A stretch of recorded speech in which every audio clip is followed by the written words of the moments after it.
আসসালামু আলাইকুম ভিউয়ার্স, কেমন আছেন আপনারা সবাই? আশা করি অনেক ভালো আছেন। আলহামদুলিল্লাহ, আমরা অনেক ভালো আছি। আজকে বিকেলবেলা তৈরি করে ফেললাম সেমাইয়ের চপ, যেটা আমি আমার জার কাছ থেকে শিখছি। আমার বড় জা এটা করে, ওর দেখে দেখে আমার এটা শেখা। প্রথমে সেমাই নিয়ে নিতে হবে, এটা যে কোনো সেমাই হতে পারে, এটা খোলা সেমাই হলেও সমস্যা নেই। যেটা হয় আর কি, চিনি দেব, একটা ডিম, আর একটা উপকরণ আমি লাস্টের দিকে দিয়েছিলাম। এইভাবে আমি এটাকে পুরটা রেডি করে নেব। কিভাবে নিচ্ছে অবশ্যই দেখবেন। অনেকে বিভিন্নভাবে বিভিন্ন রকম করে আর কি, আমি দেখেছি। তবে আমার কাছে এই পদ্ধতিটাই সহজ মনে হয় আর কি, যেটা আমি অনেক আগের থেকে করি। এটা বেশ মজা লাগে আর কি, খেতে অনেক টেস্টি লাগে। বাচ্চাদের টিফিনে দিতে পারেন, আপনার বিকেলের নাস্তা হিসেবে ব্যবহার করতে পারেন, চট করে মেহমান আসলে সেখানে দিতে পারেন আপনি। এভাবে পুরোটাই আমি এভাবে চিনিটা না গলা পর্যন্ত আর কি মেখে নিলাম। মাখানো হয়ে গেলে বাস এই লাস্টের এই উপকরণটা, অর্থাৎ এটা হচ্ছে গুঁড়ো দুধ ছিল, যার কারণে এটা দেওয়ার কারণে আর কি টেস্টটা দ্বিগুণ হবে। যদিও গুঁড়ো দুধ এমনিতেই অনেক টেস্টিফুল, আমার তো ভীষণ পছন্দ, এমনি খেতে আমি টেস্টি ফিল করি। এভাবে আমি পুরোটাই মেখে নিব আর কি। একটু সময় ধরে এই কাজটি করতে হবে, নরম হয়ে গেলেও অসুবিধা হয় না। এইটা আমি আজকে একটু কড়া করে ভেজে নেব আর কি। এরপর আমি যা করব,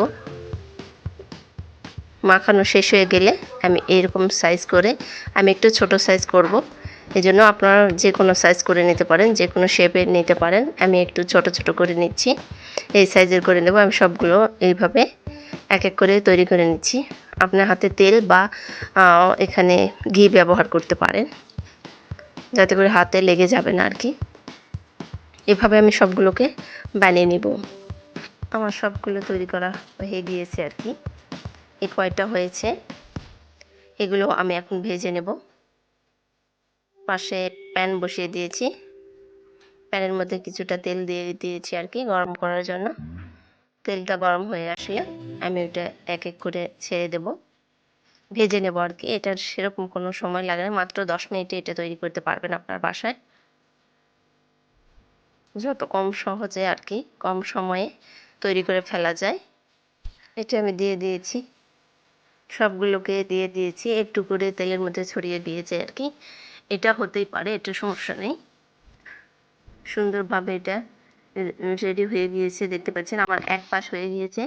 এক পাশ হওয়ার পর আমি আরেক পাশের জন্য উল্টিয়ে দেবো আর কি। একটু এভাবে দেওয়ার পর একটু করে চেপে চেপে দিলে দুই পাশটা সমান হবে, যার কারণ একটু ফুলো ফুলো উঁচু টাইপের হয়ে গিয়েছে উপর পাশটা।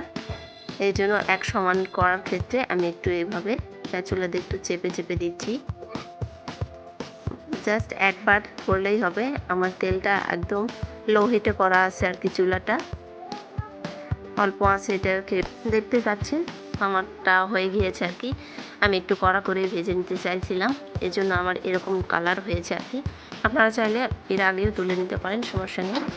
আমি একটু মুচমুচে বেশি করতে চাইছিলাম, এই জন্য আমি একটু কড়া করেছি। এবার আমি সবগুলোকে এক এক করে তেল থেকে তুলে নেব, তারপর সার্ভ করে দেবো আর কি।